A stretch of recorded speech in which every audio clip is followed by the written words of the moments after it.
Good morning. I nearly said good afternoon then. Good morning, everyone, and welcome to today's Live at the Waterhole show. What a fabulous start here at Mantis Founders Lodge. This rhinoceros looks very comfortable today.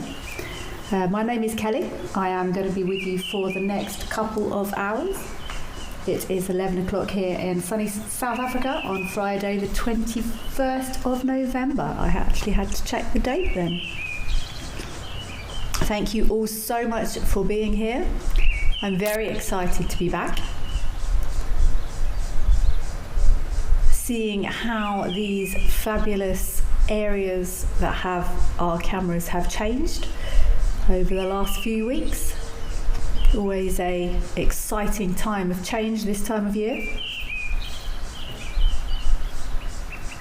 Everything is popping into life, certainly here in the Lowveld.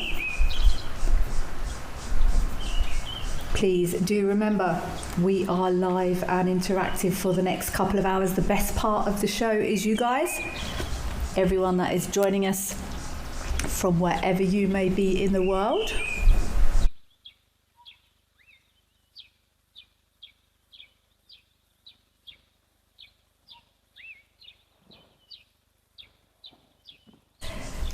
Facebook, Instagram, or via YouTube at Wild Earth.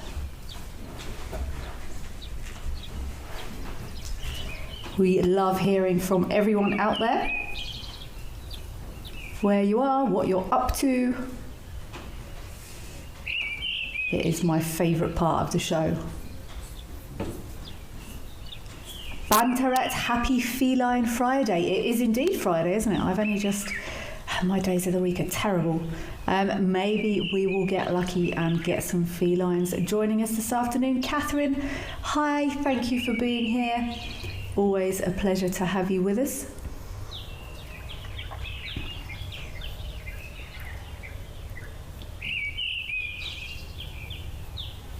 This rhino is looking super settled here. It doesn't look... It's quite overcast there at Founders. Often you'll find these rhinos snoozing in the shade if it's very, very hot, or even in the water.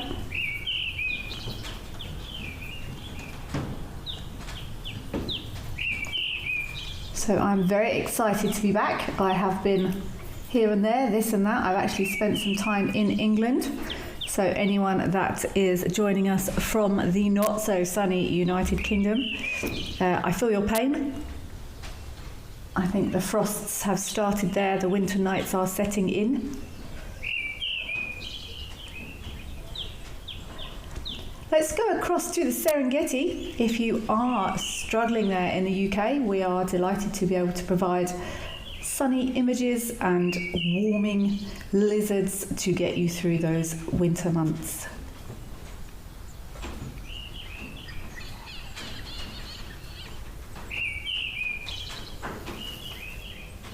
Ah, look at this guy. I'm sure this is one of these Spider-Man lizards. I'm not sure. I've only got my southern African reptile book, but I'm sure this is one of those Spider-Man lizards. What a brilliant name. Gorgeous, gorgeous looking lizards. Check, is it Spider-Man lizards or have I imagined it? Look at that. That's almost purple lilac underneath. What a stunning reptile this is. Number one, hi to you too. Number one, Mr. HUAE, 1987. Happy Friday to you too. Thank you very much for joining us. And I would like to thank this gorgeous lizard for joining us as well. Just take a second and have a look at those colours.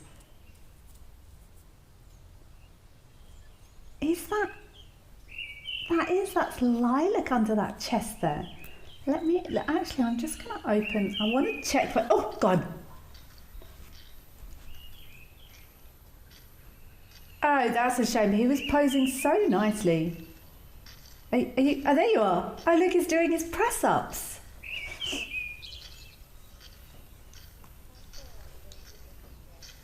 Look at that. He's actually doing, it's like like we've got a lizard influencer here doing some physical fitness demonstrations for us. These are gamas. Well, often it's almost a territorial display. He's basically saying, look how big I am, look how strong I am, look how beautiful I am, and we see you. We see you, Mr. Lizard.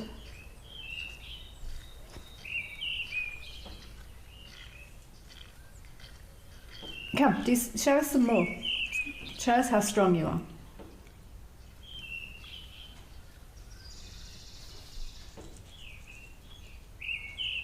I do enjoy these. These are gamas. They're so colourful.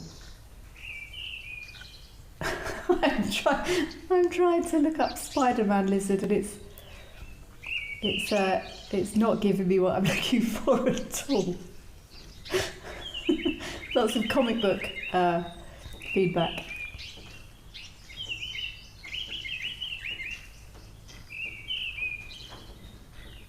So there are different, all sort of similar sorts of families, but there's lizards, there's skinks, there's agamas, there's geckos.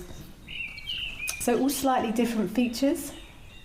Yes, there we go, it's this guy. The correct name is Mwanza flat-headed rock agama.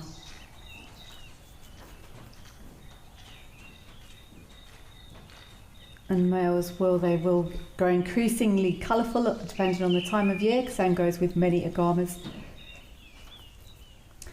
Jane, you're asking, are these the most colourful lizards or agamas that there are? I'd never seen one of these until I saw on these cameras. I'm going to say, Jane, I'm going to be very bold here and say no.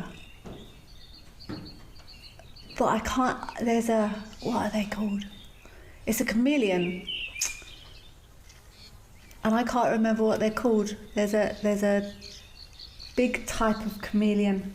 Hold on, I'm gonna have to quickly check. Are they called, not dragon chameleons? Can anyone help me out there? Someone help me out.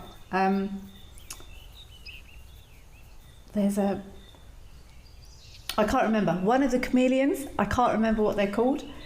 Anyone is welcome to hop in and tell me. But Jane, I have it's annoying me now. Someone engage and help me out on one of the communication methods and let me know what those chameleons are called. If you know, you know, but they're absolutely beautiful. Claire Cat. Shame, I'm sorry, Claire Cat. Lovely to be able to see some heat, even if you are cold there in London. I do believe it's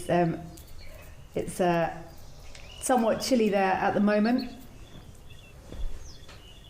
I have just actually had a couple of friends visit. They left a couple of days ago, and they've actually gone back to Southampton.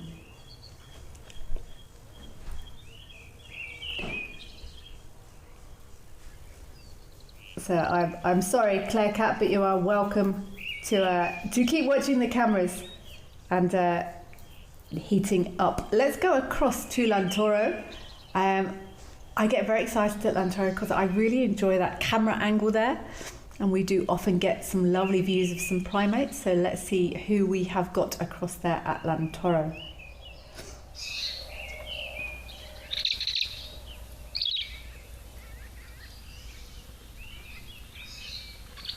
Yay! Look at this little monkey. See, I enjoy the camera angle. It's like you feel a part of whatever is going on here at Lantoro, but how cute is that?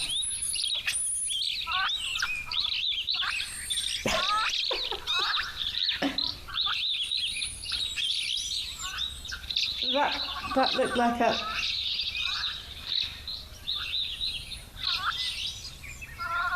That was quite a tough, go easy little monkey. I think that young one got off mum there, and correctly so.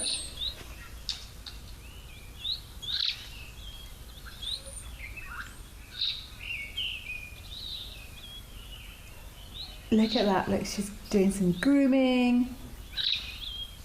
Oh, that's so cute.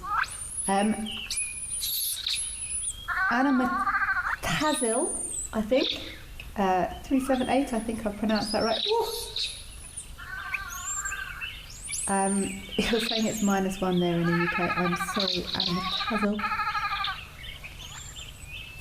But enjoy these monkeys in the meantime. Is this little one okay?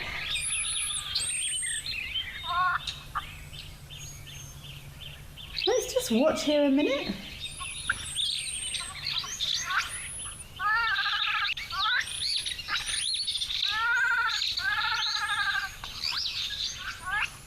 No, shame.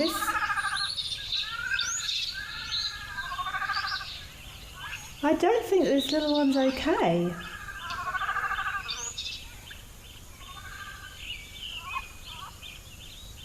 And it looks like, it almost looks like it's got like dirt on it or something. That wouldn't normally be acceptable. Mum would normally be keeping that little one clean. That is a very valid point there. FC. It did look like I thought I saw nipples on that monkey, like elongated mammary glands. But this is not a normal situation.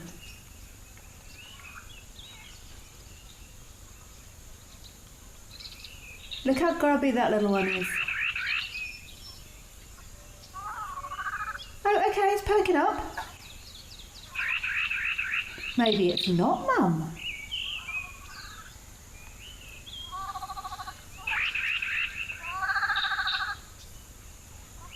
I don't know what's happening here. That looked like a fairly disdainful backward glance. Let's see.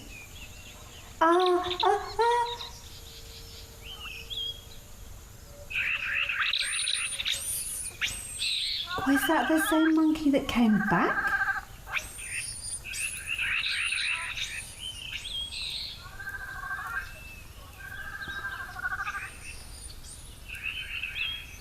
I don't know what's going on here.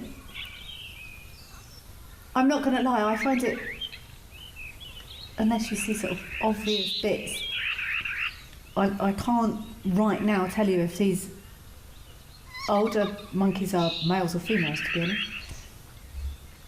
But the way that other one sort of scooped the little one up and gave it a hug, and then the young one walked away again. See, it's moving around a bit better now. When it was sort of squished up and flopped, that was not particularly normal. And while it's not unusual to, young monkeys to be bouncing about and stuff, and look, it's having a dig and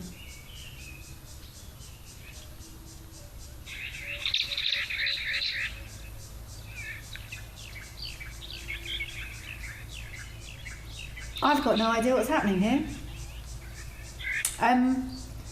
Lenny, thank you very much. It's good to be here. Thank you for participating. But yeah, I'm not... The vibe See, that is an adult. And did you see just then that one that's sitting down? Facing us, I thought I could see sort of, suckled nipples,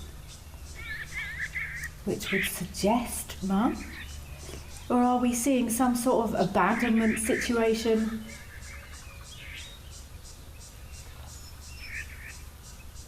And something just made them jump, and that one in the middle instinctively turned around and went towards the young one.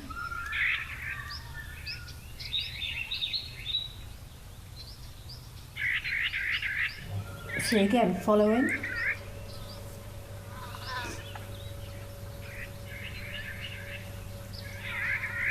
I don't know. This it doesn't, now you mention it, it doesn't look to me like, I was going to say it doesn't look to me like Bubby's here, but I suppose we often see baby monkeys. See, look at that, all following it.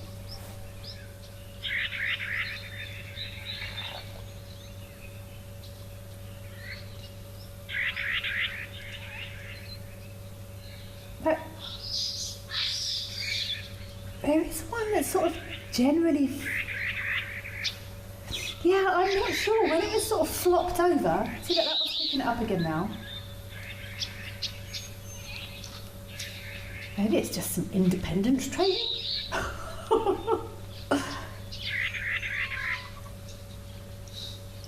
See, look, that is the one that had it earlier. Maybe that is Mum. She's just having a really bad day and just wanted a bit of space. How interesting.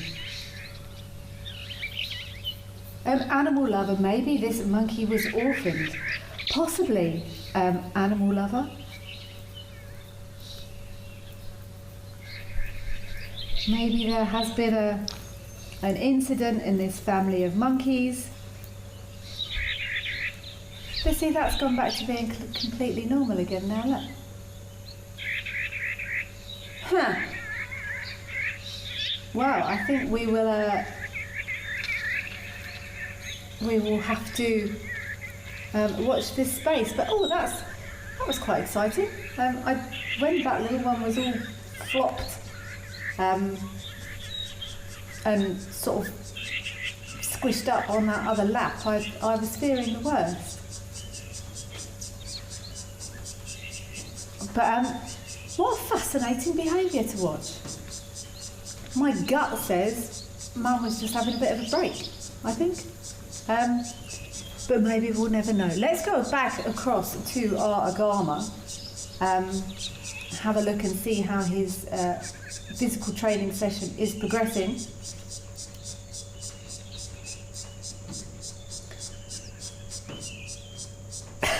It's progressing very well. It's almost like this is his block. This is a display post, and animals will often do that. They will often hop up onto sort of prominent areas. Birds will. I know those korans are very well known for standing on top of termite mounds and territorial calling. This is not the most aesthetically appealing press-up area he has chosen, but get high, get noticed. That's the whole point of these colours and this territorial display he's doing. So you use what you've got, I guess.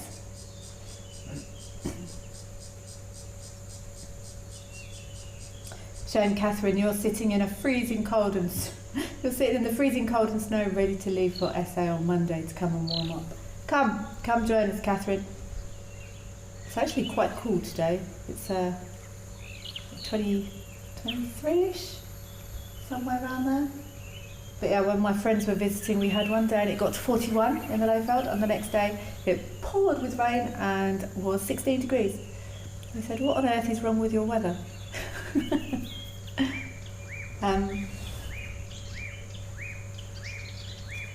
I just saw a violet-backed starling in my garden. I am broadcasting from my garden today.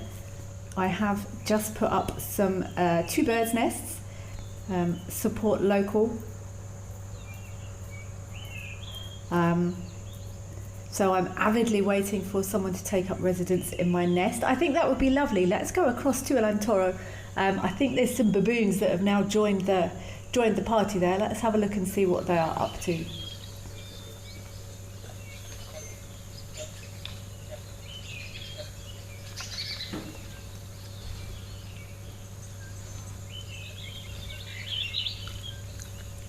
I wonder if those monkeys moved off because the baboons were on their way in.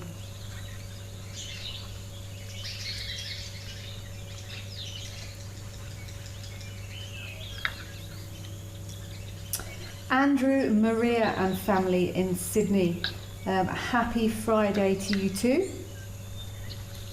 From a wet and cold down under, I'm glad you are enjoying the show. You are very welcome here.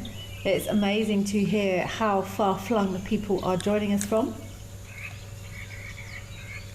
You are very welcome. Please do come and enjoy our primates.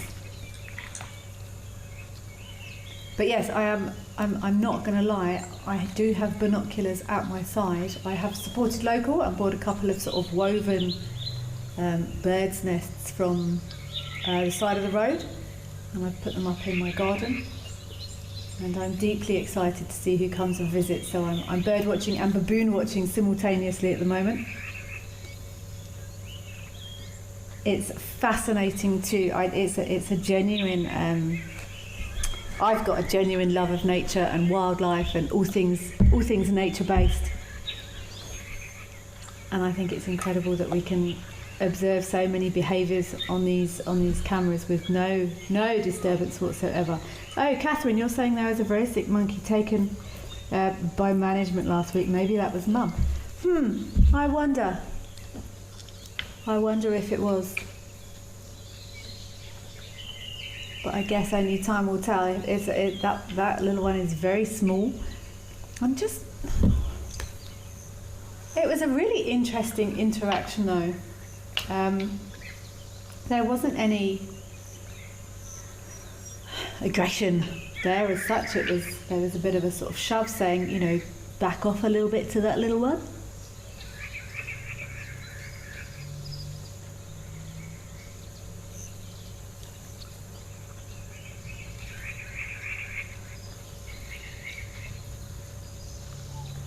I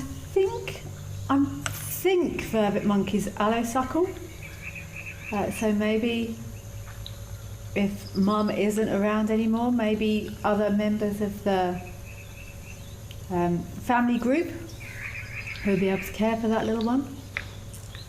But I guess only time will tell.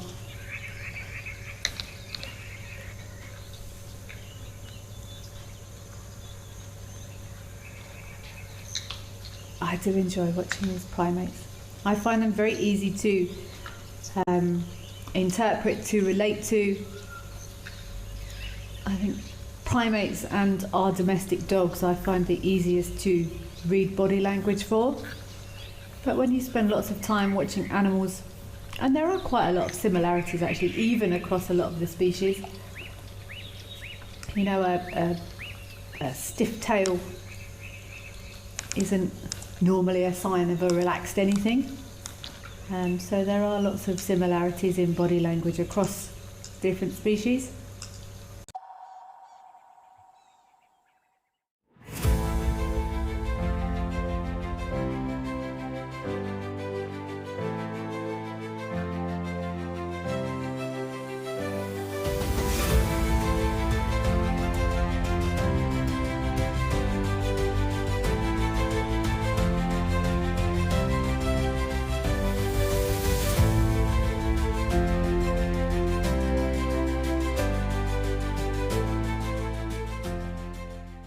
At Wild Earth, we believe every story has the power to create change.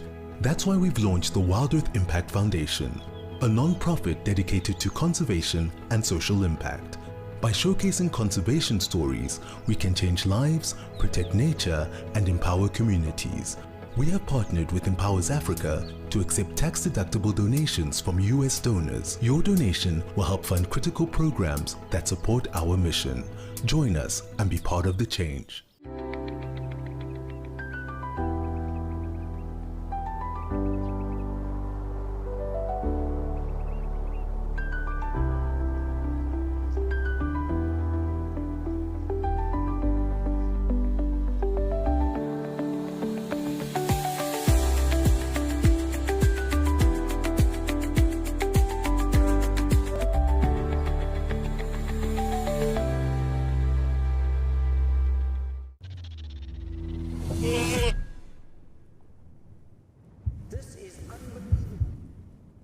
Oh, she didn't catch it. Come on, Tommy. Watch this, we're about to see a kill.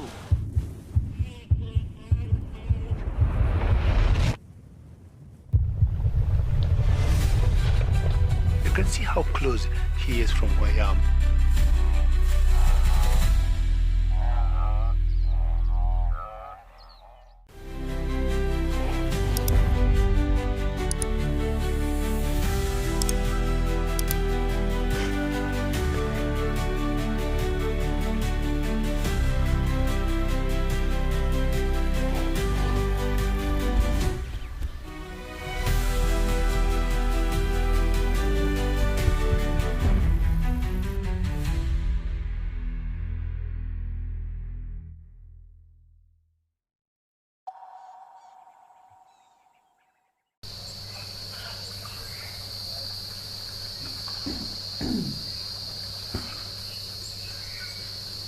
Ah, lovely. That's an excellent looking muddy paddle they've got there.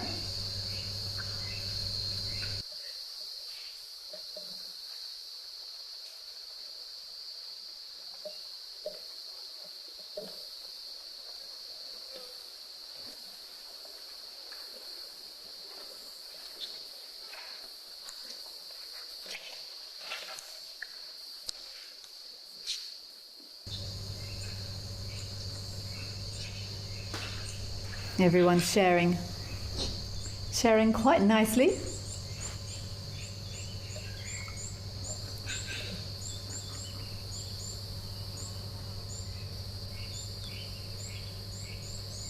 See, that grass is coming on the bank on the other side. The seasons are a-changing.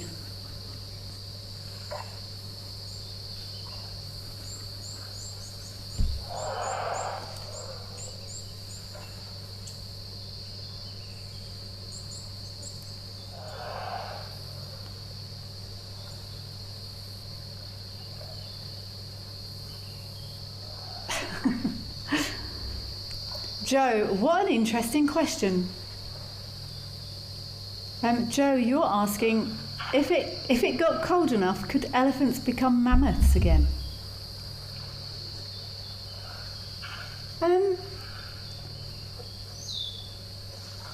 I guess so. Maybe they wouldn't. I've got some really noisy birds in my garden. Maybe they wouldn't necessarily become mammoths again because the DNA structure would probably be different. But I guess they could grow fur again, and maybe tusk size could change depending on what was required of those tusks. So maybe not DNA wise, but possibly characteristic wise. I don't see why not.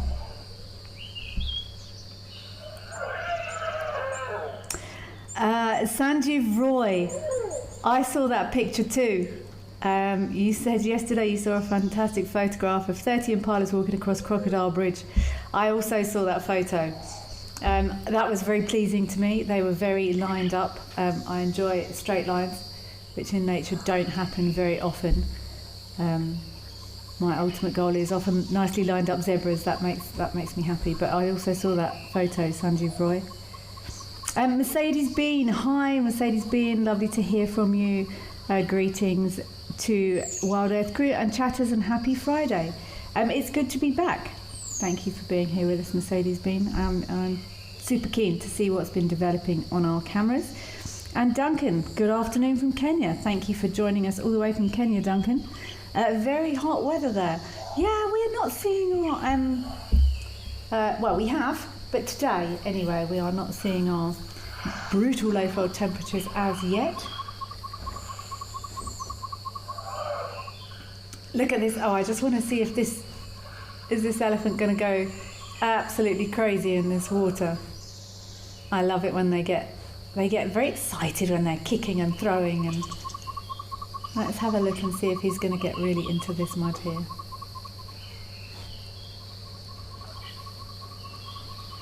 They're so dexterous when they're doing this with their trunks. They really do coat every single bit or piece of them. We're getting more and more cameras by the day, it feels like. We've got such a selection for everyone to keep an eye on and follow all these changes in the bush. Definitely get to know individuals of various species.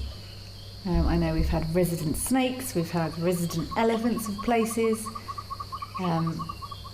It's lovely to be able to spend some time getting to know individuals without actually disturbing them. Okay, this boy looks like he may not. I thought he was going to do one of those massive kicking sessions. So let's pop across to Founders if our giraffe is still there. I know giraffes can be sometimes quite slow having a drink. So let's see if he's decided to grace us with his presence a little bit longer. Hello, he has indeed. He.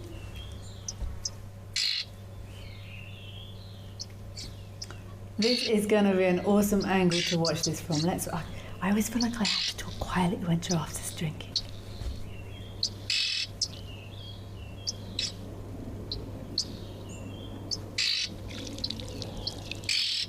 That's crazy, isn't it?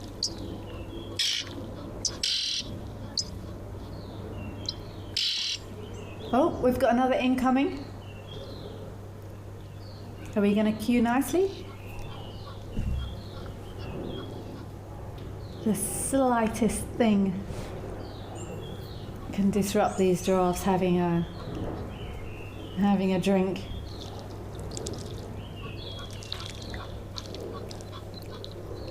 A taxi lady, you're saying hello from a snowy UK. Is it snowing there? Ooh. It's certainly not very warm. I'm actually looking at where my dad stays. And last night, it's going to be -1 tonight. Oh no. Snuggle down. Snuggle down across there for the winter. See, it's something. Oh. No, Rhino said no thank you.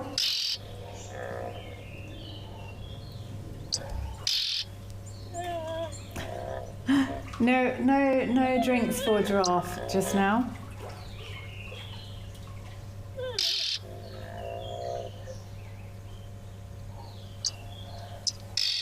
Ooh, that sounds exciting. Apparently there has been some pushing and shoving between some of these rhinos, because it's believed there is a very pretty lady rhino somewhere local who may be reproductively receptive, or maybe they're just having a fight. I'm not sure. But let's have a look and see if these guys are going to get into it.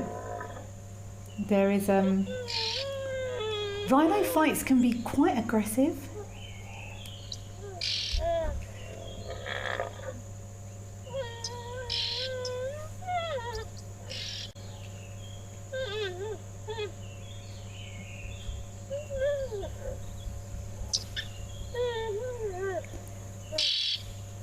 Rhino fights kind of...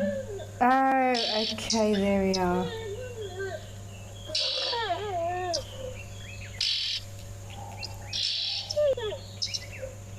See, if this is these two making that noise, I just want to watch this a minute.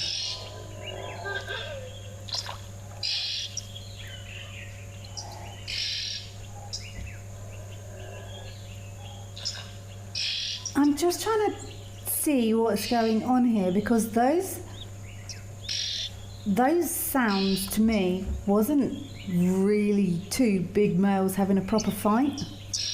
If there's two big male rhinos having a proper fight, then you very much know about it. I just started saying when rhinos fight, they try and avoid it. But if it's a proper fight, then there's dust and roaring, and it's no squeaky. So maybe there could be something else going on here. I'm not sure.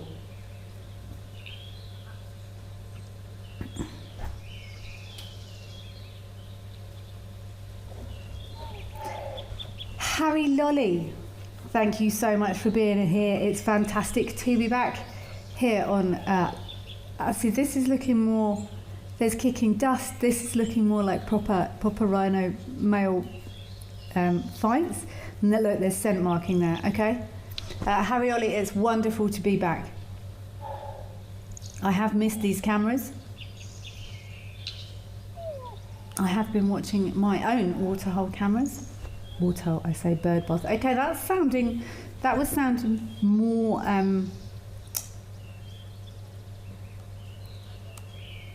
look at that. Look at that little one. This light is... There's a lot going on here. Look, we've got Egyptian geese and oxpeckers and mum and baby rhino and some zebra and a giraffe just walked past, and potentially two other rhinos having a tussle on the other side there. This is busy. Goose is up there sort of supervisory capacity. Mercedes Bean, yes, there was a lot of squeaking going on there.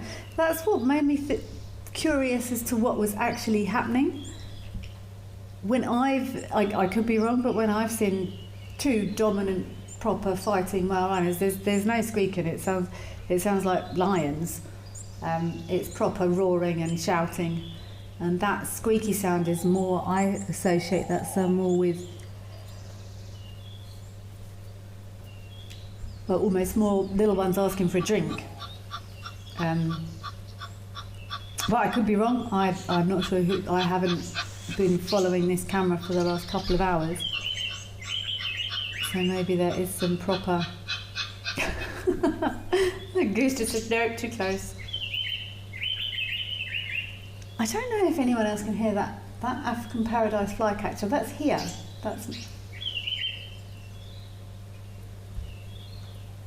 So that African paradise flycatcher is not in Mantis Founders. That is to Paradise. There is some serious territorial wars going on here at the moment, as there is with many birds and indeed many animals around the world. Well, I suppose depending on where spring is. Spring does tend to be a time for growth and mating, and I saw a baby impala 5 days ago in the park. So we have had the first baby impala here. Always a exciting sighting. It's not really very good English. George, excellent question.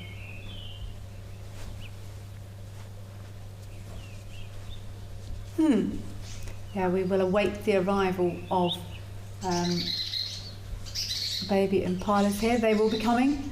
Maybe we should start guessing when it's going to be. I don't think it's going to be long. I think one could even pop up today, but they're definitely present. George, sorry, I got sidetracked.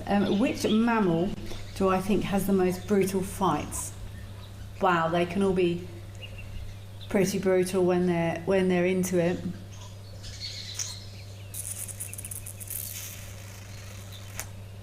I've seen two male hippo fight. Male lions obviously is pretty brutal, but it tends to be. Let's go back across to Minnow and see if our elephants are still there. I'm just trying to think of the most brutal mammal fights. Male lions are pretty savage, but it's normally relatively quick. There'll be a bluster and roaring and shouting and then I've never seen it go on longer than a couple of minutes maximum. But I've seen male rhinos fighting, but hippos. I've seen two male hippos fighting. And again, elephants, they will push and shove. There's lots of leaning. Someone might get a tusk in the side or something. Giraffes, they may well bat each other around the head to the point of serious head injury. But I think some of the most brutal big African mammal fights I've seen are hippo. And it goes on for long.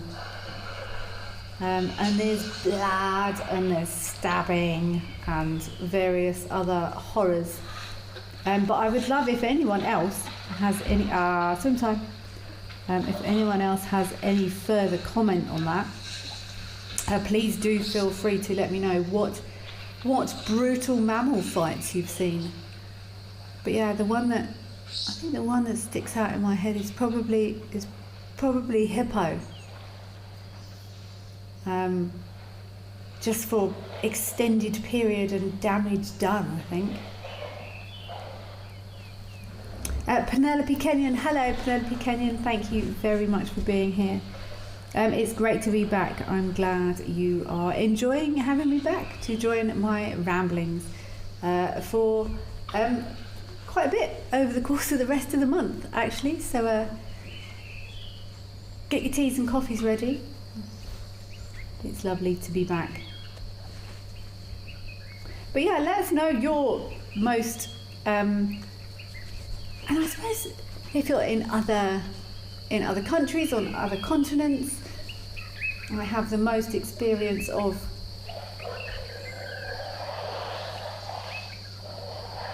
I probably have the most experience of African animals fighting. So, Australia, America, tell us your most violent fighting animals. I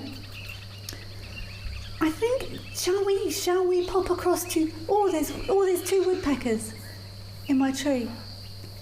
I think they're bearded woodpeckers. If we can have a look across at Tau, see what's happening there. I haven't been there for quite a while. I'll be delighted to go over there and have a catch up.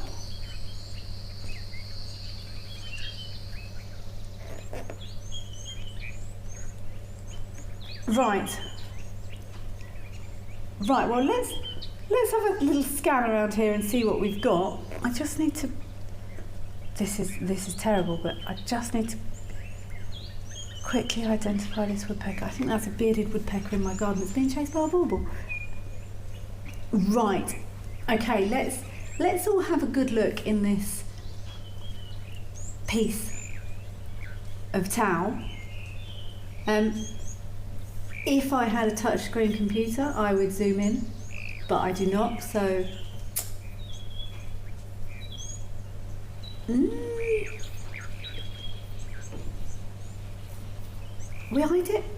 we identify these yellow flowers ages ago as, I think it was, what was it, wild sunflowers, I think? Like, properly identified them. I got someone to go and look at them at Tau, basically. I'm sure that's what we worked out they were. I've got a violet-backed starling in my garden. Sorry, this is really rude. I'm supposed to be checking this grass, but violet-backed starlings are one of my favourite birds. If no one knows what a violet-backed starling is, look it up. They are stunning. We've got our male waterbug.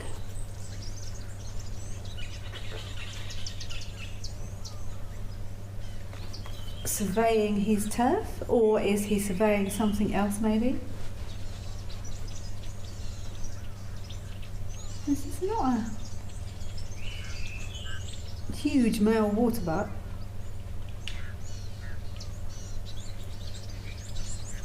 Is he looking at something there in the grass, do we think?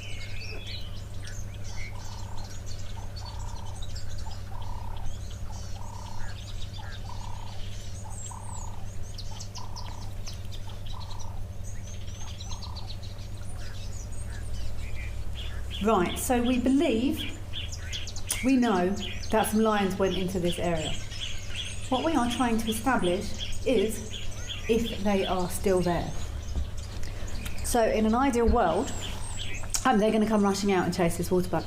However, this is frequently not an ideal world, so we can keep... See, I don't know, it doesn't look that bothered, but there's nothing else here, which is often a sign that there are predators somewhere. Oh, there's that waterbuck is asking for trouble, stood there on his own though, I think, because... Is that an impala? What's that? That's an impala.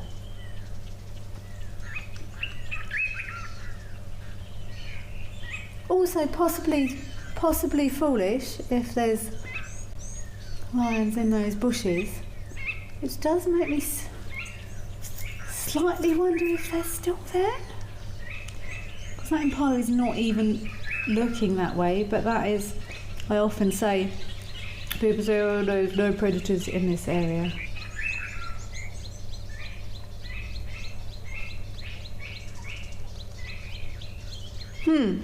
Interesting. So we don't actually know if those lions are still in there, but they might be. I don't know if anyone can now hear that bearded woodpecker pecking somewhere here. Oh, I love this time of year.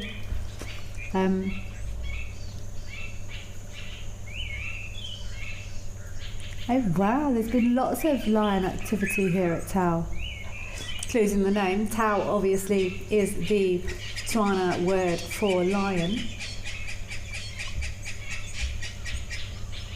Always nice to get some nice nighttime lion activity.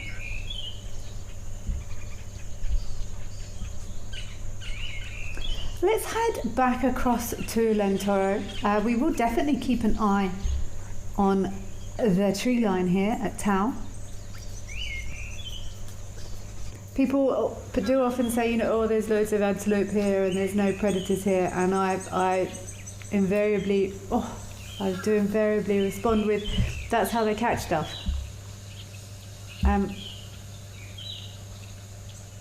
Check these baboons still here.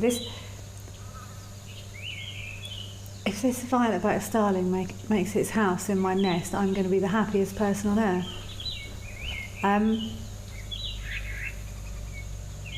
These baboons are very happy here chilling by the water though. There was lots of pushing and shoving earlier, but it definitely seems like they've now settled considerably. Mr. Elemental. Hello, Mr. Elemental. You're saying kangaroos box each other and Tasmanian devils make really good fight noises, and they are vicious looking. Tasmanian devils, I can believe, could probably get quite into it. But I would imagine that would also be quite a sort of quick, noisy, blustery, and then everyone splits and runs off. Same with lions, often the same with leopards. Catherine, that's true. Zebras can be very brutal as well. Harry Lolly, you are saying brutal mammal fights for you would be hyenas and baboons. Yeah, again, it's more about the brevity of it for me. And there's bites and rah, rah, rah, and then it sort of ends. But for me, with someone, I did see someone else said, who was it? Where did they go? Marcel. I've been working with a doggy client called Marcel, who's a lovely spaniel. Marcel, you're saying you agree hippos are vicious, those canines do a lot of damage. Yeah, I agree, but it's sustained. It's brutal and it's sustained. That's what does it for me. And then you get foam and there's blood in the foam and all sorts of things. So yeah, that's what placed it for me. But yeah, those canines do a lot of damage. But it's the prolongedness, and the water turns red and. Okay, our baboons have made their way away. That's a sensible sentence, but that's all right. Let's go back across to those elephants at Menno. See if they're still enjoying that muddy puddle there.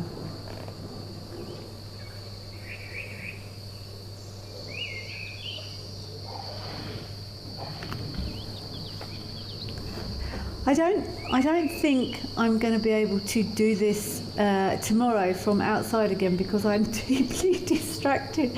There must be like 12 different species of birds flying around at the moment, and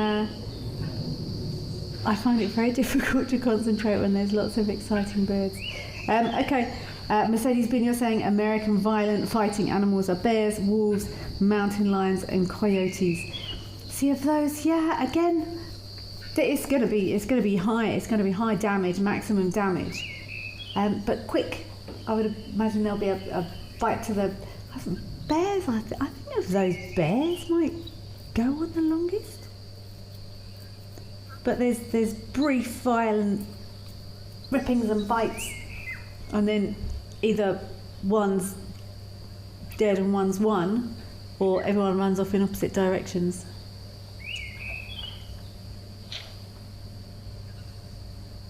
Some of the antelope can be quite prolonged, but again, many animals of the same species, they don't, and I say this often, animals don't really want to hurt each other if they can avoid it, because it hurts, and when you get injured, then you're injured, and then you might not survive, or you might not be able to pass on your genes, and things are often settled, sometimes noisily, and sometimes with lots of dramatic posturing. But even just watching these birds flitting around my garden, I know doves. Oh, we saw two black-headed orioles engaged in mortal combat in a road a few days ago. That was unusual to see. Some of the birds will, they'll resort to physical violence. Doves are known for doing that. Doves and pigeons. But often they'll just shout from opposite trees and they'll either sort of... Join me at Mabulla Private Game Reserve from 6 to 11 May 2026 for a 5-night private safari for just 6 guests. Just incredibly exciting. Enjoy guided walks, take part in rhino conservation efforts, and explore Mabulla's beautiful landscapes from open plains to rocky hills, alive with birds, animals, and vibrant plant life.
The bush, full of beauty, wonder, and absolute chaos. And now, all that madness has its own show. It's called a Wild Bush Week. The countdown of the most outrageous, heart-stopping, and sometimes downright ridiculous wildlife moments of the week. Lions throwing their weight around. Hyenas gate-crashing the buffet. Leopards doing, leopardy things. Each week, it's a fresh reel of safari gold, a mix of drama, She's just got to Impala, everybody. danger, and a healthy dose of laughter. So, if you fancy a highlight show with bite, and I don't mean just the animals, tune in to a Wild Bush Week. You bring the tea, and we'll bring the tusks, tails, and teeth.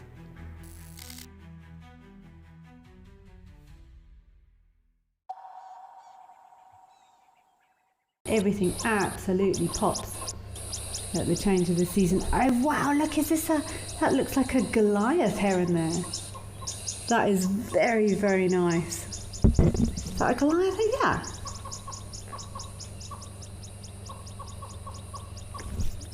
Beautiful tall birds.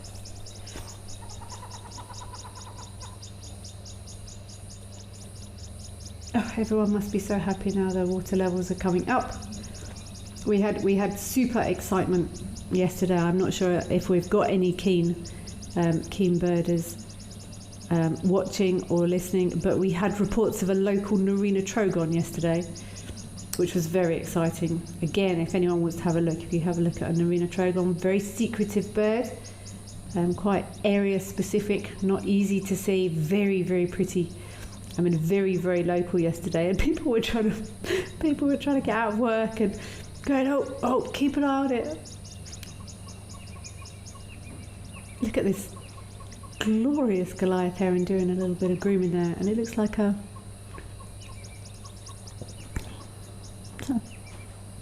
plover or some sort of green shank on the left there. I'm not sure. Beautiful regal birds. I think they stand up at sort of 1.5 meters or something. They're very, I think marabous are 160 something centimeters. I'm just going to check quick and see how tall this bird actually stands. I'm sure it's like close to 1.5 meters. But don't quote me, stand by. Yeah, up to 150 centimetres, 135 to 150 centimetres, which isn't far off as tall as me. That's a big bird. Big, tall bird. And gorgeous looking as well.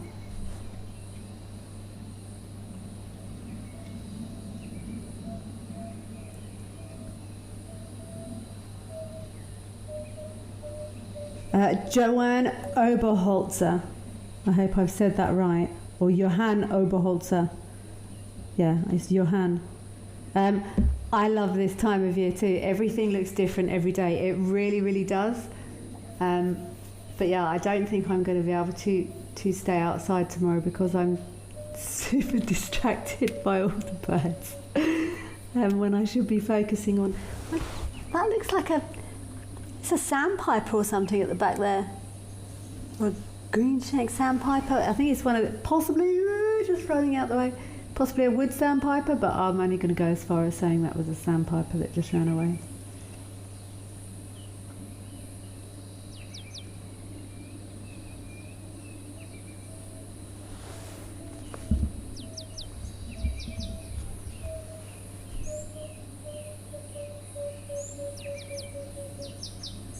Look how long those legs are. Look at that stride, that strut. Wildlife lady, you are saying, gorgeous Goliath heron. Lovely to see. They really are. And look at the flow on that river now.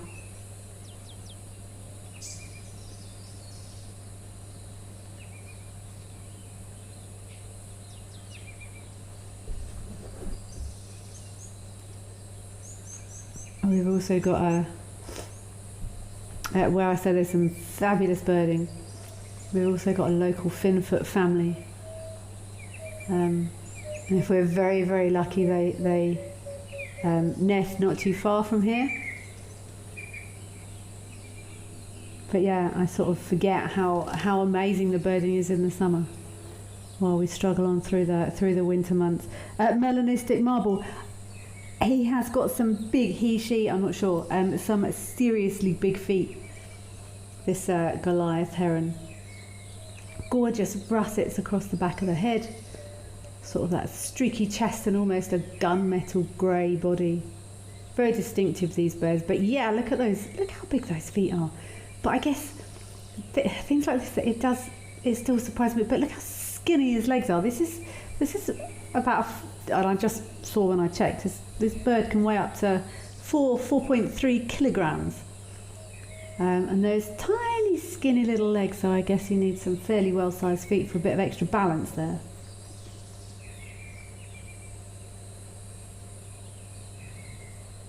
It's actually interesting, I saw a giant kingfisher as well yesterday, and not dissimilar colours. Those darks, those speckles. Maybe it's about when different species of things get really big, this is the colours that evolved.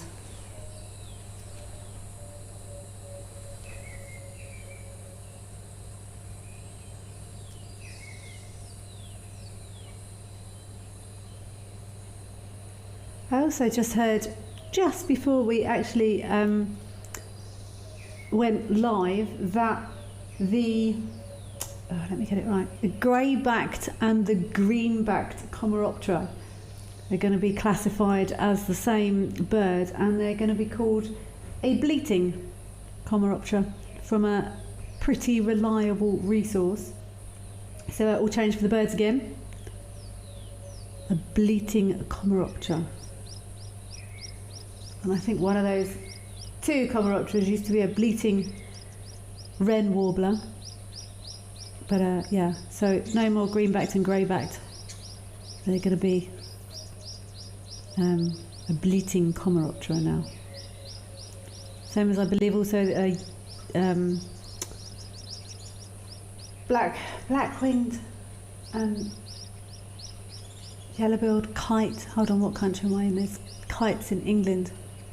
The red kite is in England and a yellow-billed kite is in South Africa. The black kite and the yellow-billed kite are also going to be lumped into the same group together. Very patient. Oh, is he going to get something? Look, he's gone down into that strike pose.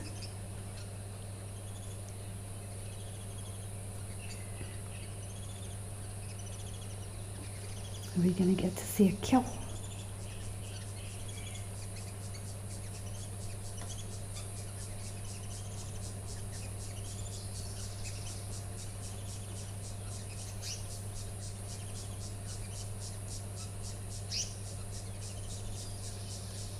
Yes, no, yes, no. Looks like there's a little sort of pool there that he's hovering over.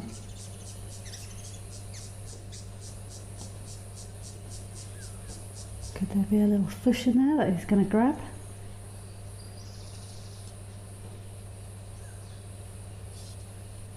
I didn't even see those thick knees behind him until they moved.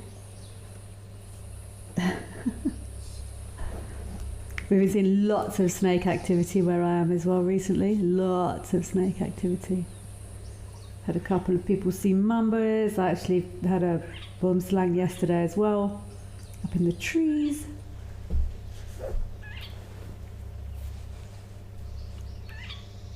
I think this heron is going to try something in this little... Do you see how the water's sort of hitting that outcrop and creating a pool just there? I think he can see something in there.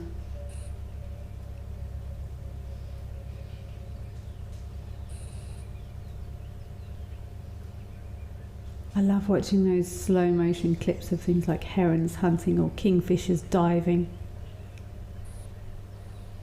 Those super slowed down video clips are absolutely amazing to watch when you see the speed that it happens. I think he is going to grab something. I think he's furled and ready.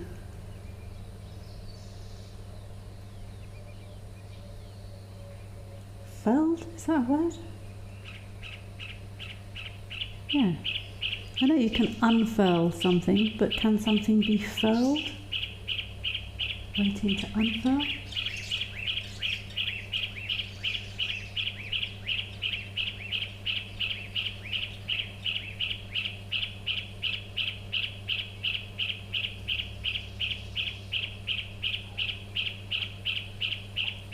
That's one of my birds making that noise. Oh no, I think maybe was he stalking a fish? And now that fish has moved on. I find they often go very still while they're waiting for that perfect moment to strike.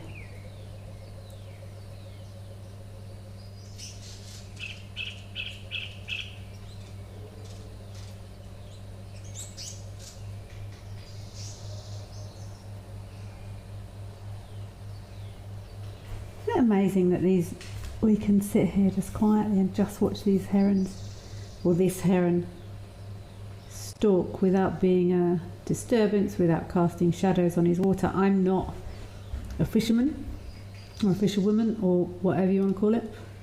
I don't have the patience, to be honest. I know fishing is a very popular pastime, well, around the world really, but I haven't got the patience. But I know fisher people do get very cross if people cast shadows on their water, and we're adding no vibrations. We're just watching from far away, right over the other side of the river. This Goliath heron ply his trade, her, I'm not sure.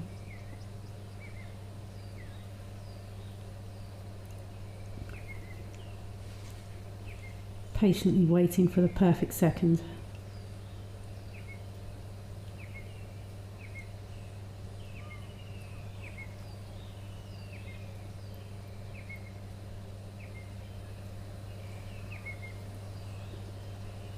Tension is palpable.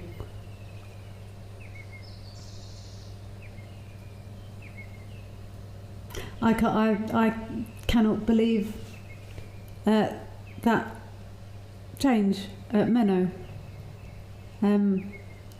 And the other camera that we spent lots of time at, I wonder what's happening at Camelthorne. I wonder if the water's come up there as well. But I didn't recognise Menno at all. Like, I recognised the word, but it just didn't compute that view we were having there of those glorious elephants splashing around in ponds of water surrounded by grass was even the same place. I think it's lovely that we can stay here and spend some time with this heron. I had a kite and some hyadidar in the same tree yesterday. That was pretty cool to see. But yeah, I went looking for this Narina trogon and did not find it. But I never used to be super into birds. I found them frustrating. I found them difficult.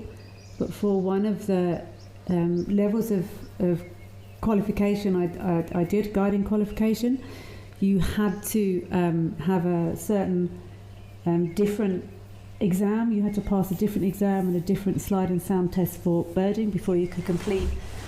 Hold on, there's another bird, oh my God. Before you could complete that other qualification. That's all right, that's my Karachani thrush.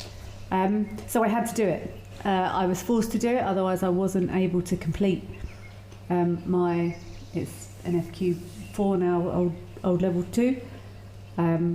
So I had to do the birding section of it.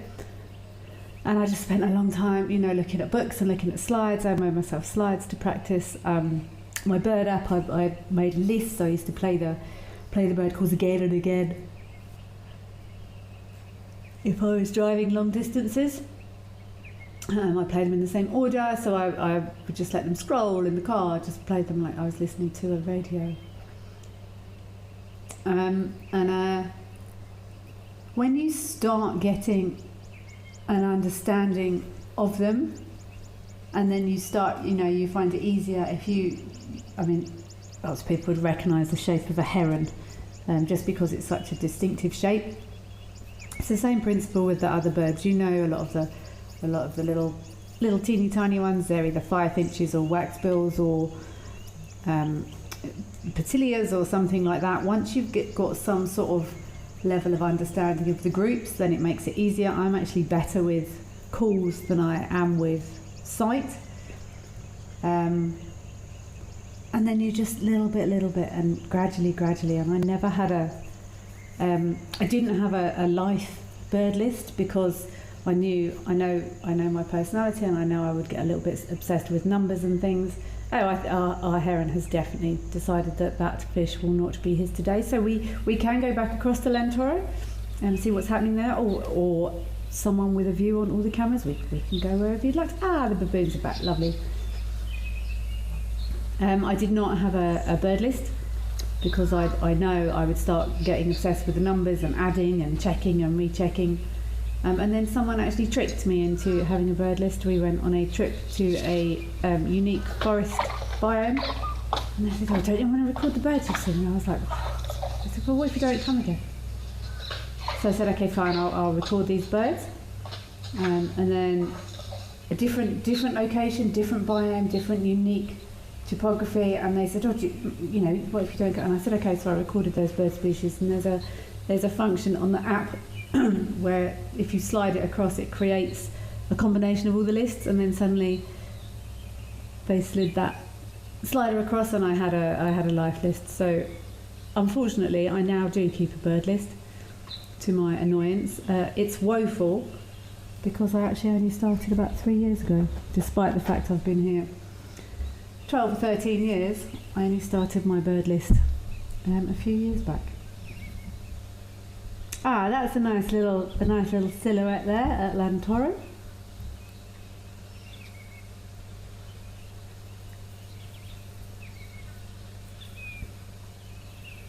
Oh, Duncan, you're saying the hunt is underway.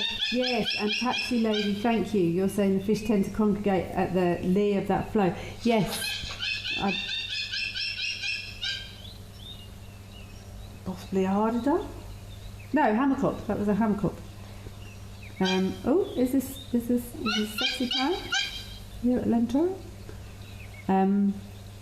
But yeah, that lee, where that sort of there we go. Proof, hammercop, love it.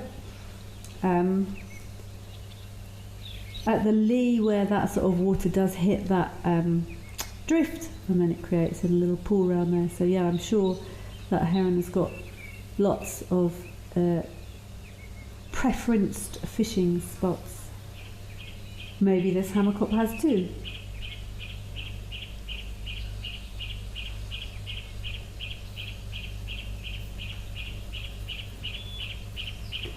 Catherine, you're saying, wow, you'd love to see an arena troglodyte. They're beautiful birds. Anyone that doesn't know them, have a look. We can go there. We can go wherever you would like to go. FC, you have all the power and a view on all those cameras, so we can go across to there if you would like to.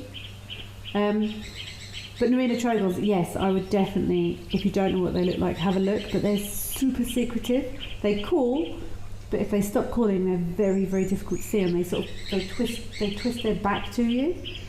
And yeah, they're very difficult to spot if they're quiet.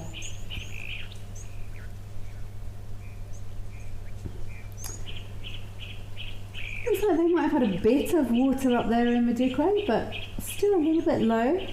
Some spoonbills, some zebras. I believe there's spoonbills there.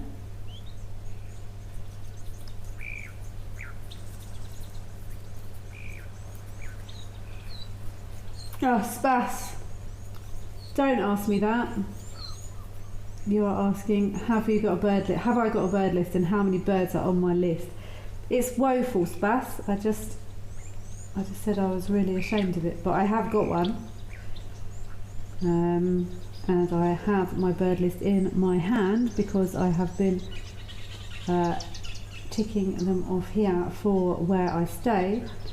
My life list is 358, which is pretty average for a guide that lives and works in such amazing birding areas.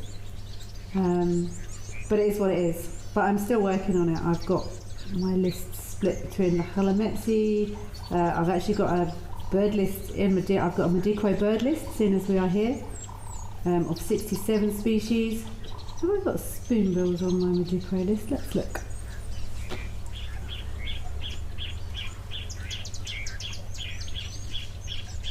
Oh no, hold on.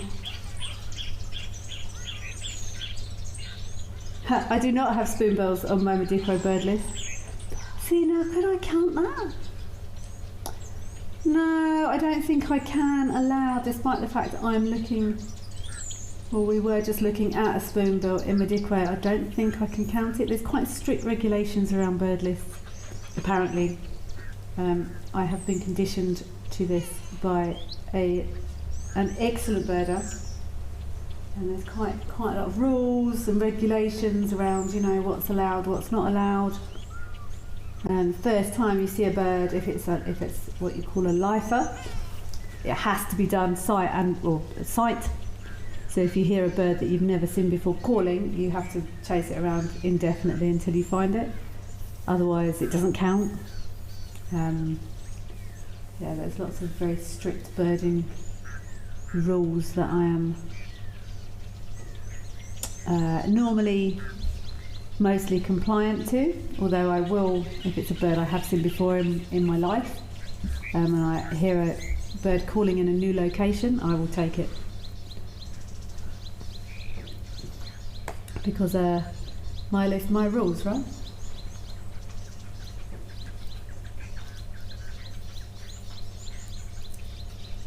Penelope Kenyon, that's lovely. You don't have a proper bird list. Your Robert's bird book was your dad's. It's full of markings, scribbles, and it's completely priceless. I totally hear you, Penelope Kenyon. I agree. I started, when I first moved here, I started making notes in my bird book, and I've still got bird books from. I actually gave my friends that visited recently. I gave them a beginner's bird book. So just a big, fairly easy to identify species. just a small sort of pocket guide for new birders, so it doesn't get too overwhelming. And I've also got Roberts. I've got another one. I've got a Newman's, and then I've got the huge one that covers the whole of sub-Saharan Africa, which.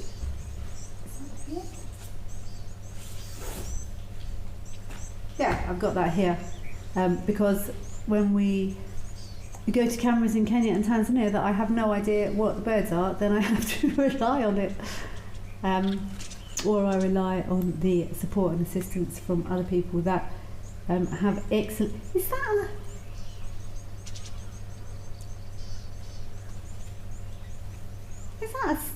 that a stalk at the back? That's not a. That's two spoonbills and a stalk. Hold on a minute. Thank you for zooming in and staying there, Zoomy, whoever is doing this, to sort of point out my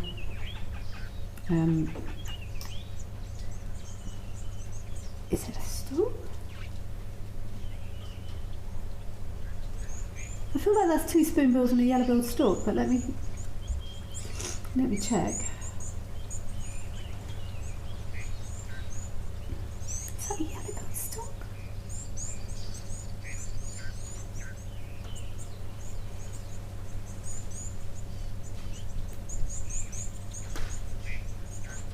Do you even get yellow-billed stalks up there? You might. Or are they spoonbills? Wow, look how much reeds have grown in there. And I'm surprised they haven't all been feasted on, actually. But the grass is coming anyway, hey? Taxi lady, excellent question. Absolutely excellent question. Let's go back across to Menno, and I can revel in my lack of recognition at it once more. Taxi lady, great question. What am I going to do with my lists? What use are they? I don't know. I've got no plan, and there is no use other than growing them, I guess. And there is no use. And that is why I never had one. But now it makes me more. Oh dear. It makes me more. Almost more engaged. I bird harder because I am quite competitive. I do like knowing. Like I saw a violet-backed starling around the house the other day, and I thought, oh, I wonder if I've seen one here before, and it turned out I had. But I don't know, just more engaged in birding. I think that is the main point of them. Give you something to strive towards, to make it more of a challenge. But yeah, that's the point of them. It's to keep challenging oneself to add more to the list. Is the point, taxi lady? There we go. That was a nice. That was my entire thought process on the topic. But wow, how this place has changed.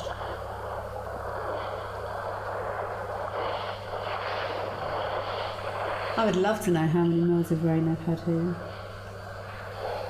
Still slurping on what is probably the inlet though. And why wouldn't you?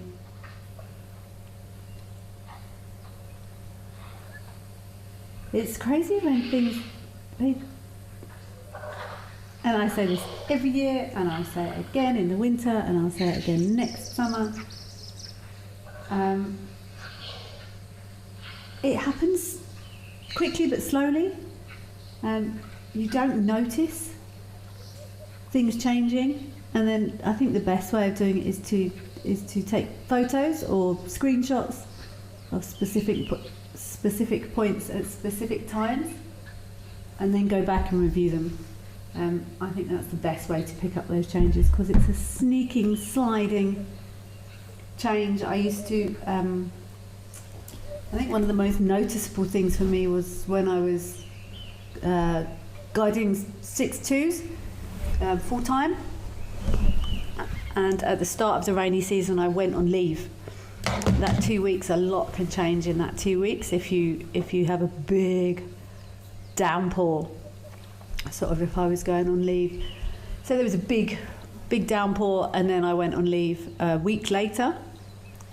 If you then came back after 2 weeks, like you couldn't see the logs. Roads would look different. Quite spectacular how big those changes are, but you have to screenshot, you have to take moments in time, otherwise everything just slowly changes, and then it's changed, and then it slowly changes back the other way again. The shiftings of seasons and times.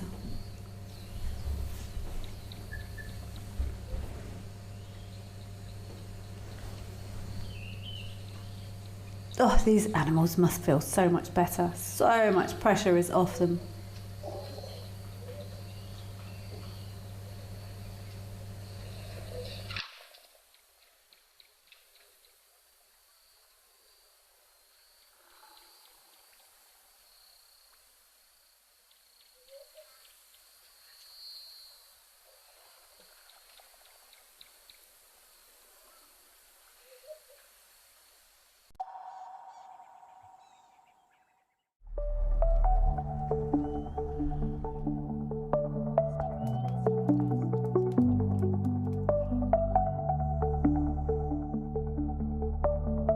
Let's go and take a look. See you out there.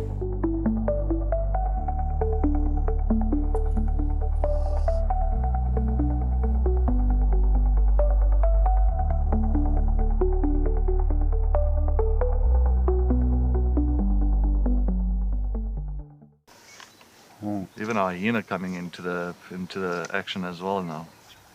Oh my word! She's stalking the hyena now.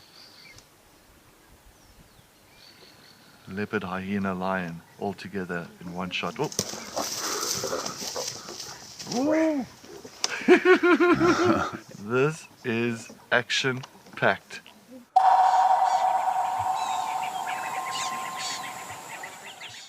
My full name is Maxine Gaines. Most people that know me really well call me Max. I'm a mum. I have 2 boys. One is 16 years old and one is 14 years old. I'm a very proud mama of my 2 boys. I've just always been passionate about leopards. I'm passionate about their conservation. I'm just passionate about everything to do with leopards. I love them.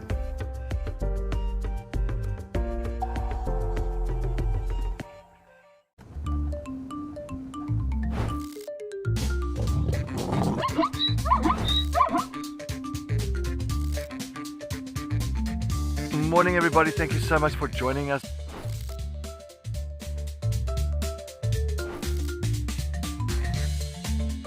Wow, that was amazing everybody.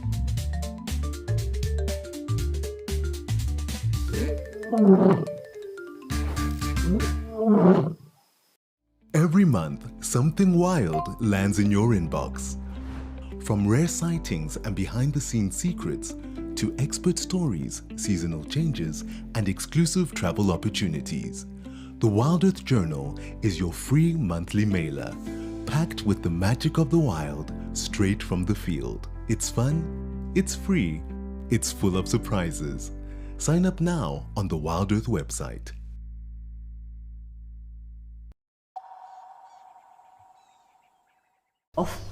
That could be because of scent.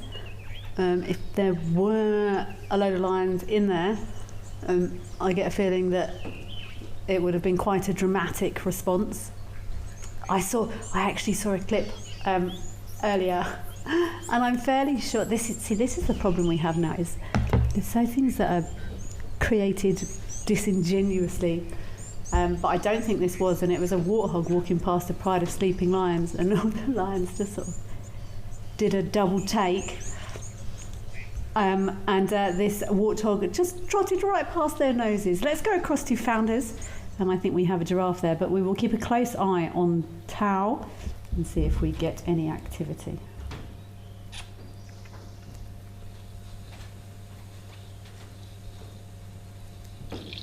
Hey. So the rhinos have relented and let the giraffe come back for a drink. Check that flexibility.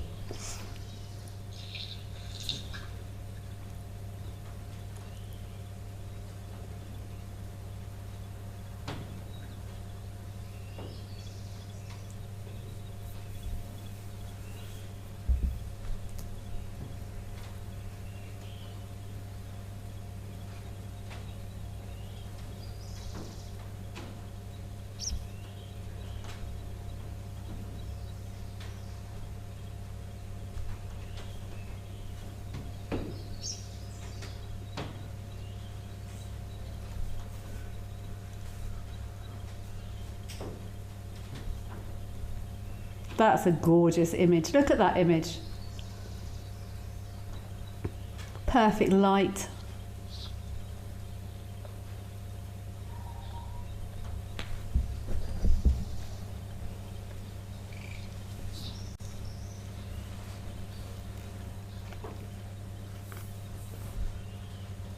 Yeah, even I am finding it, I'm not sure if we're supposed to talk about it, but even I'm finding it increasingly frustrating too, and difficult, if I'm honest, to tell the difference between some artificial images and things we're seeing compared to what's real. It's very frustrating.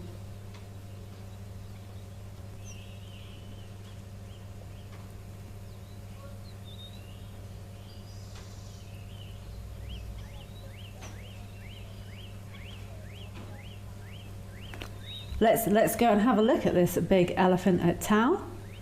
A nice big bull maybe coming for a drink. But I like the light. I like the light at Founders. This time of day you get to, oh, look at this big chappy boy on a mission.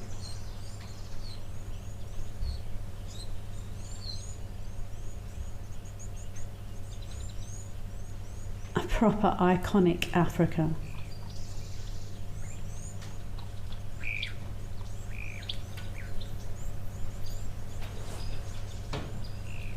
Wildlife lady, you're asking if I'm going to be back on live drive soon. I'm not sure, wildlife lady. We shall see. I've been very busy growing my dog behaviour business recently. Animal Effect, working with clients around the world, helping with their dogs. And we will see what pans out, I guess. I very much enjoyed my time at Mabulla, but you just never know. You never know what's around the corner. Potentially this massive elephant could have been. See, this is very typical Tau. I really associate big elephant bulls like this with Tau. I haven't been to Tau for a long time. I do miss Madikwe. I started my career there and spent a lot of time at Tau. It's got very fond memories for me. And I do know quite a lot of the people that are still there. Certainly I've got lots of friends in Madikwe. But it's been a while since I visited. I did spend some time working in a lodge in the sort of centre of Madikwe as well. So Tau is in the far northwest corner of the park, very close to Botswana, but it's a big reserve.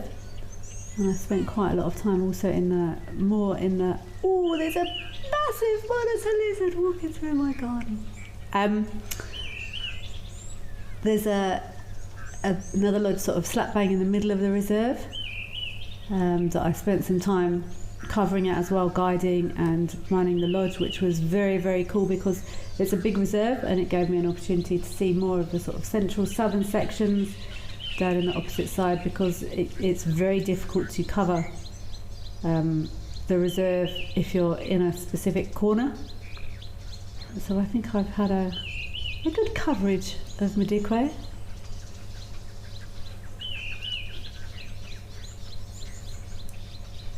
See, this to me, from this, looking at this, well, this is a really nice angle to talk about it. I could be wrong, but I haven't looked too closely, but this bull to me doesn't look like he's in must. I could be mistaken saying that, but his walk is fairly level. It's fairly. See, now his body language to me is changing a bit. This could be a bit more enthusiasm as he moves towards the water. But to me, I believe I could tell if a bull was in must by watching him walk straight towards me. From a distance, might I add. They swagger, there's sort of a sway to their heads, there's more head movement, there's more trunk movement. If I saw this bull walking towards me, I would still get out of the way. But he's picked up his pace a little bit This is getting to the water. As we often see with elephants, and it's just because he's excited to have a drink. See that bounce? There's a bounce at his step now. His head is much more up down. Yay! That was a long walk, boy. Jace, you are asking, how old was the oldest elephant I have ever seen? I've got no idea, Jace. We often get asked how old things are, and we can guess, but honestly it's normally a guess. I challenge any guide to put exact ages on lots of things unless we've seen them being born, and they're tagged, then it's different. But we can normally tell baby things, we can normally tell juvenile things, we can normally tell adult things, and we can normally tell old things, but past that it's quite difficult to tell, in my opinion. So I don't know, Jace. I've seen some fairly old elephants that I believe to be old elephants, but just by looking at them, I could have been mistaken. It could have been that they've lost condition because of parasite load, or it's very difficult to tell. I did have an interesting discussion with someone online a while ago about elephant age, and they said Asian, Indian, a non-African elephant had recently died, and it was 80 or something. And I questioned this, because as far as my knowledge, an old elephant would live till it was about 60 or something. And I did some digging, and it seemed legitimate. I did some background reading, and it was an elephant that lived in captivity. Don't quote me on any of this. Anyone is well, and she had a name. It was an Asian elephant. Anyone is welcome to go away and do some more digging on it. And she'd been in captivity for 50 years or something, and she was found when she was sort of already an adult. And it seemed fairly legitimate as far as I could tell. And then I thought I should probably be doing something else with my time, arguing with people online about ages of Indian elephants. So anyone is welcome to go away and have a look, but it seems legit. But there is so much information online. It's very difficult to know. And what to believe and what not to believe these days.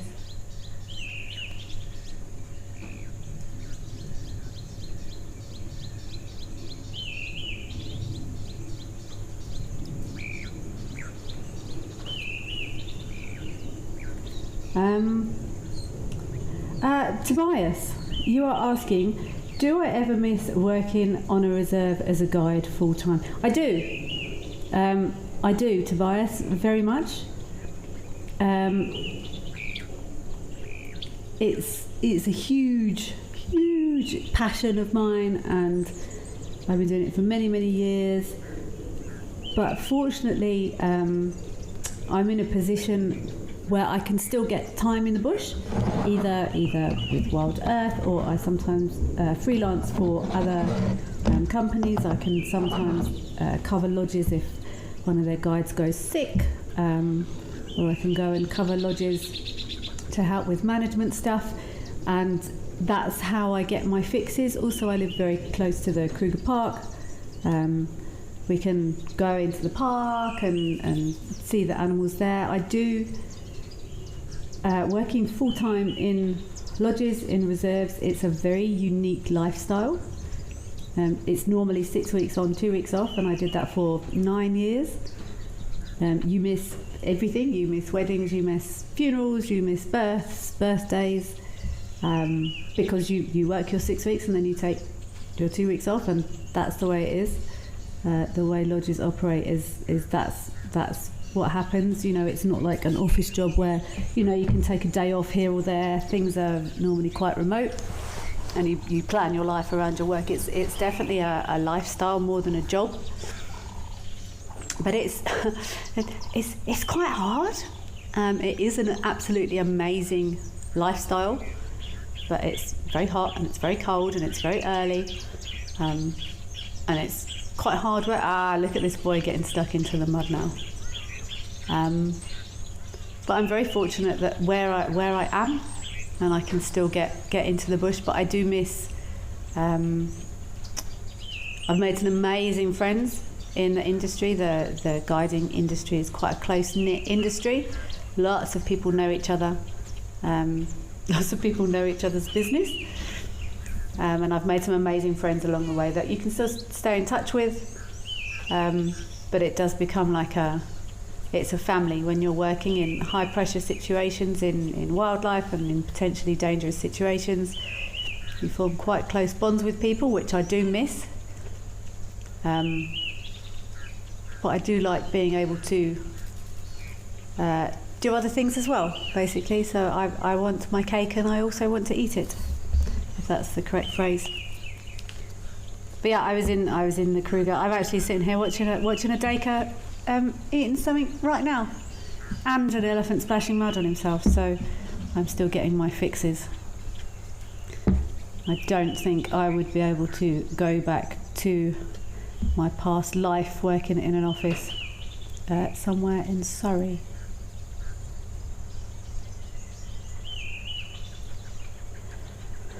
Well, Kaylee, I'm going to read this out despite the fact that I don't know the answer to it, but I always vow to people that I will not cheat or make things up as I go along. You are asking the brilliant question: is the gamete cell of an elephant really large compared to other animals?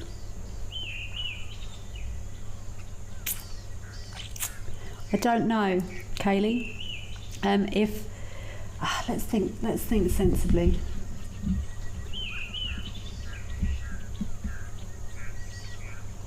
Possibly? No, I don't know. I'm not going to guess. It's just going to... sometimes you guess at things that might be logical and they are incorrect. So I don't know, Kaylee. But, Kaylee, I tell you what I am going to do. I'm going to put that on my homework list for tomorrow. Elephant gametes.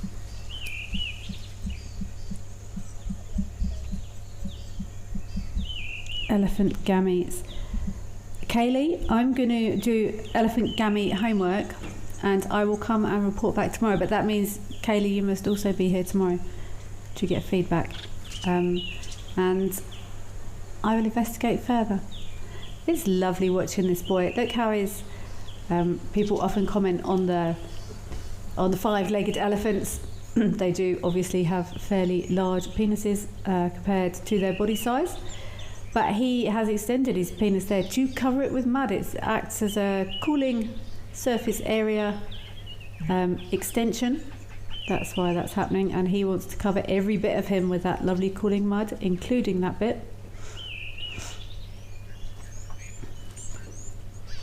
Helps with thermoregulation. Those zebras, I think those zebras want to come for a drink, but do they want to come for a drink and they're just avoiding him, or are they having a bit of a bickering? So I have put elephant gametes. I'm going to do some all animal gamete research tonight. But Kaylee, you must come back tomorrow to get my homework handed in.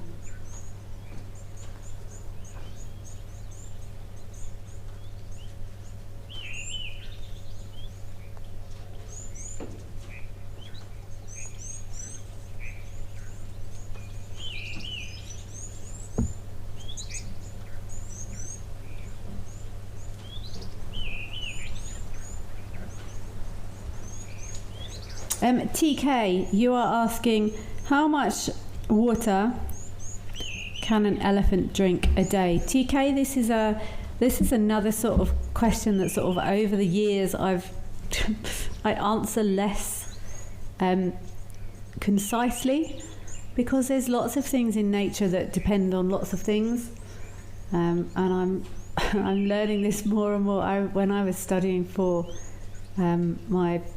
my canine behaviour stuff, I thought I was going to learn all the answers to all the questions that I most definitely did not. it throws up more questions than answers, and the bush and nature, I have found over the years, is quite similar. How much water can an elephant drink? How much water does an elephant drink? They can drink, I've seen anything up to 200 litres, 300 litres a day, but then how big is the elephant? How much water have they been getting from their food resources? Could they fit more in if they tried really, really hard to bloat themselves with water? Possibly. So it depends on lots of things. How much can they drink? How much do they drink? This elephant is going to drink a lot more water during the summer than and then I was going to say more in the summer than in the winter. But then you've got more water available in the summer, but there's also more water in vegetation because there's lots of fresh growth, so it might not need to drink as much water. It's I'm sorry you didn't get the answer to your question that you may have wished, TK. But my response is it depends. It depends on the elephant, depends on the vegetation, depends on the time of year.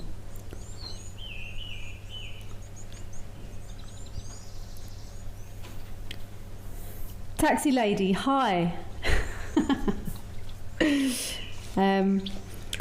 That is a brilliant question, and I can see you have some experience in this by your question. I've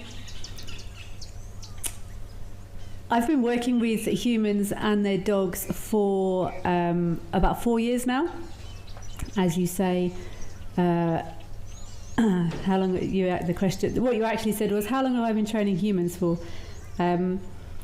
But yeah, you're ex-dog trainer, and as you know, we do often work with the humans to support their animals. Have I ever had a human who is untrainable? Taxi lady, not yet. Again, it depends, but my mission is to try and help educate people to support their animals, same as my guiding career really, just in a slightly different vein. As a guide, I've always wanted to educate humans to be more respectful of nature, be more understanding of nature, be more respectful of animals, understand their behaviour, give them a new appreciation of nature and their surroundings.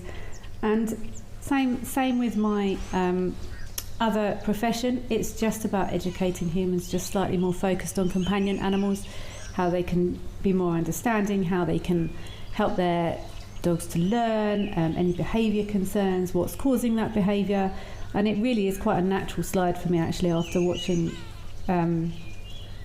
if I can, over the years I've learnt to understand whether or not this elephant is stressed or not stressed, or whether I need to get out the way, or whether he's probably going to chase the other elephant. And it's just a very short slide across to a canine specialism really. Animal behaviour is animal behaviour. And I specialise in training humans and their dogs, but technically I've got a good understanding of all mammalian behaviour. And it's just a short jump across. This boy's having a blast around this water. Is he going to go and... Oh, ducks, beep, beep. Leopard lover, hello leopard lover, how are you? Lovely to hear from you, leopard lover. You're asking, this is brilliant. We've got a couple of... okay, you're asking me, do I stay in nice accommodation or do guides stay in tents? It depends. No one's getting any answers out of me today on anything. It depends, leopard lover.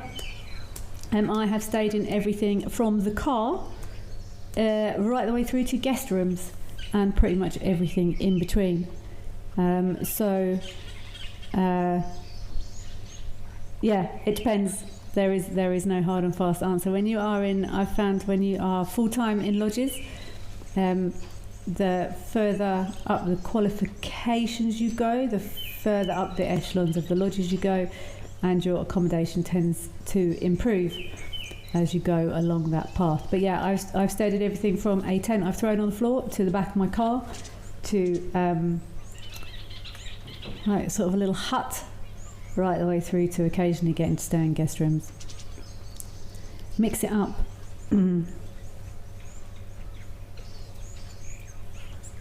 Johann, I'm really sorry, Johann, I need to practice saying your name. Johann Oberhausen. I feel you. I do really struggle when I'm out of nature for too long. You really do miss it as well, and I'm glad you can join us here and get some fixes here on the show. You are always very welcome, Johann. Despite the fact I still can't say your name properly, it doesn't mean you're not very welcome here. Always welcome to join us. Catherine, yes, perfect example. You're saying asking how much. Oh look, random crocodile photobomb. Ooh, what's happening here?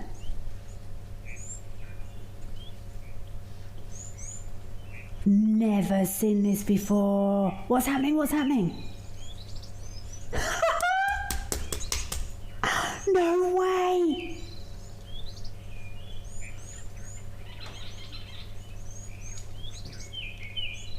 That is mad. I've never seen that before. I wonder... Ooh. FC, did you see that?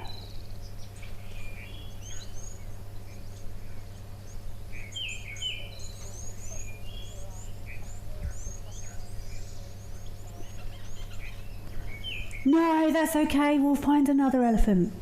That is the coolest thing.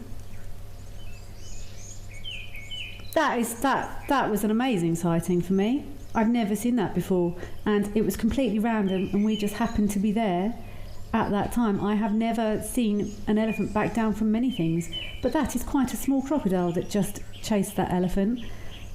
But why? I know I was watching these crocodiles mating in... Yeah, this elephant is deeply disturbed by it. But no, is it gonna go, hold on a minute, I was scratching on that log. It's probably not gonna do that voice. Is it gonna go back and chase it back? Has anyone seen these crocodiles laying eggs anywhere? Because I know mummy crocodiles are incredibly protective when they lay eggs, and I know I watched mating crocodiles, and I seem to remember doing the maths on it multiple times and said keep an eye out for eggs November, December, I think is what I said. Look how annoyed this elephant is. But did you see that elephant back down to that that elephant could have just squashed that crocodile.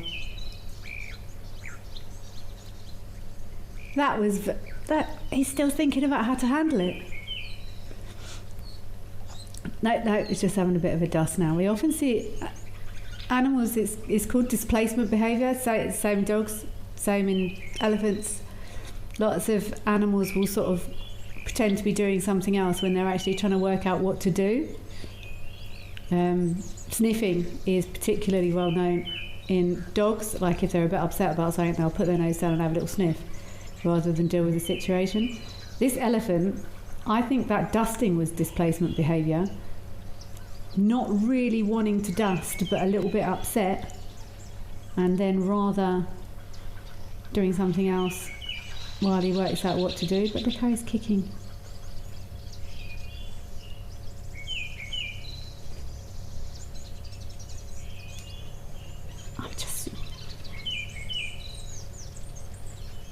This elephant is still upset by that crocodile.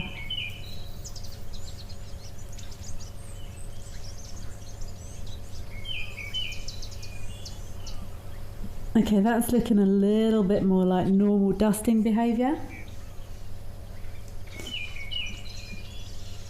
But huge coincidence that this elephant has just decided to do some dusting right in front of this crocodile that just chased him while still facing the crocodile, don't you think?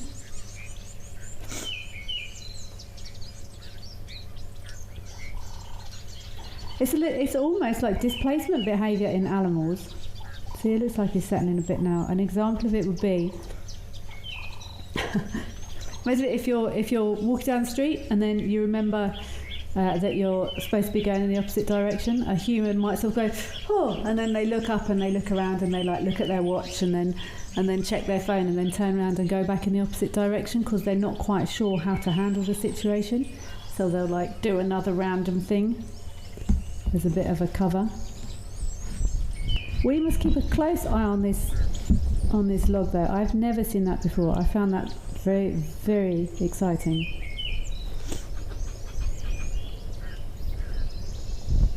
Catherine, you have commented that I completely agree with you.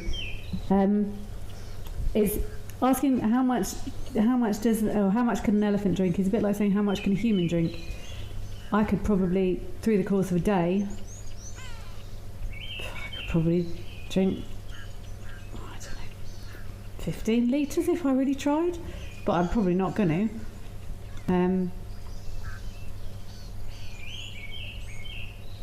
But do I need to? Could I?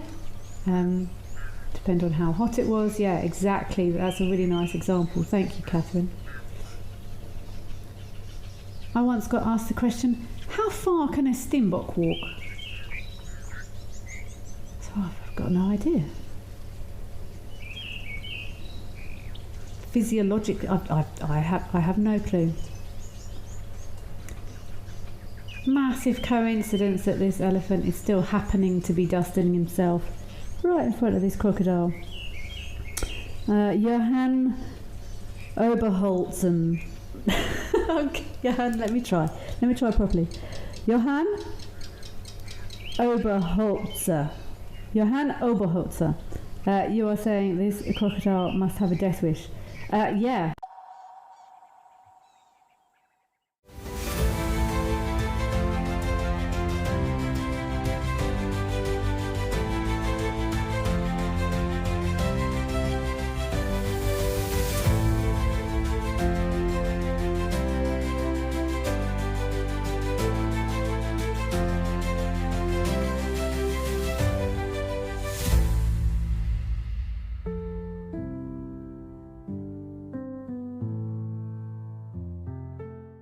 The Wild Earth Impact Foundation is a non-profit that uses the power of wildlife storytelling as a force for good.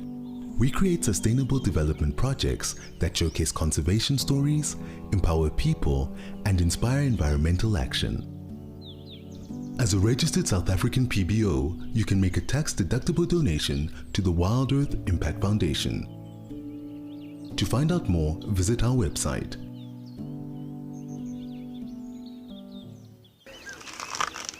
Would you like to know what an elephant's favorite food is? You could ask me questions like that in real time. Our safaris are live and interactive from the heart of Africa. The Fortunas over here. Watch Safari Live and connect with nature.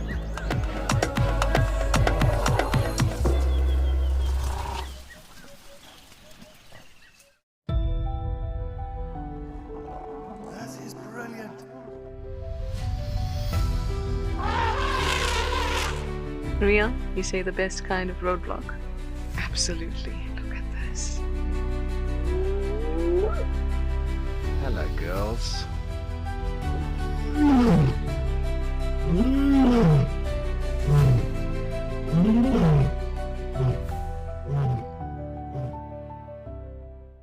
Can you hear that?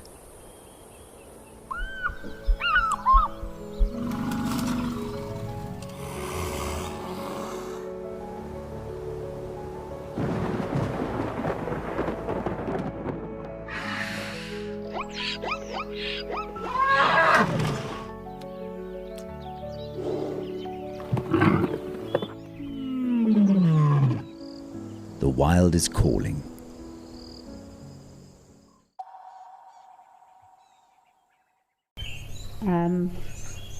I love watching animals. I love animal behaviour. I love watching how they think. I love watching how they move. So that's why it was almost a natural progression to join in other animal behaviour circles. I love it. I'm just so passionate about it.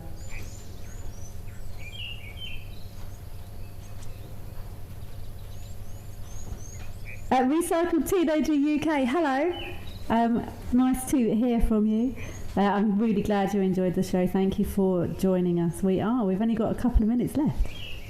It's gone really quickly today. I've taken a breath. It's been an absolute pleasure. Wildlife Lady, I'm glad you enjoyed today's live at the Waterhole. Big thanks to FC and all the Zoomies. I concur. Thank you very much, FC, for your brilliant backing, and all of the Zoomies for their wonderful camera work. I never did work out if that was a stalk of those other things. So thank you very much, Zoomies, they have done a brilliant job. I've seen many times I've got something wrong or I've missed something, and they've like zoomed in and out for me to help me. So great work, FC, and all of the Zoomies.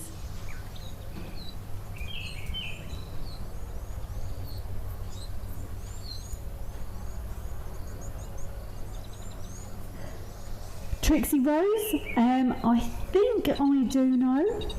I'm going to be double checking, but I think, oh, look at this crocodile. I think there's eggs under here. Johan, yes, that elephant went and had a tantrum rather at the water.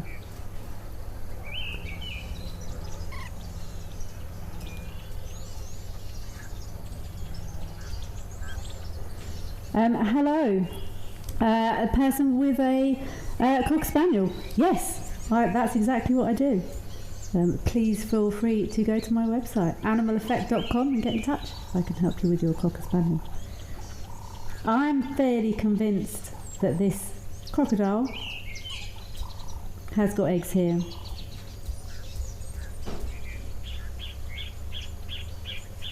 I would love to hear from the Zoomies and find out if anyone's seen them laying. They do need to lay in sand. I know they have laid here at Tau before, but not in the correct substrate.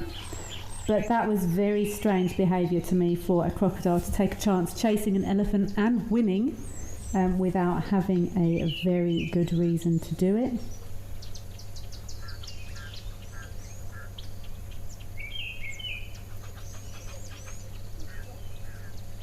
Yeah, we must watch this very, very closely. I think that crocodile is quite mad to take on that elephant, but it worked. It just goes to show. And I love the way it just walked out of the water, but we're nearly out of time. I have been rambling sufficiently today. I don't think I've taken a breath, but I'm very excited to be back. I will be back tomorrow with some homework regarding gametes. So please do join us again. We will be bouncing around through all of the cameras. We will be looking at Spider-Man lizards and interesting monkeys and everything else that comes our way. Enjoy the rest of your day. Take care, and I will talk to you again soon. Bye bye.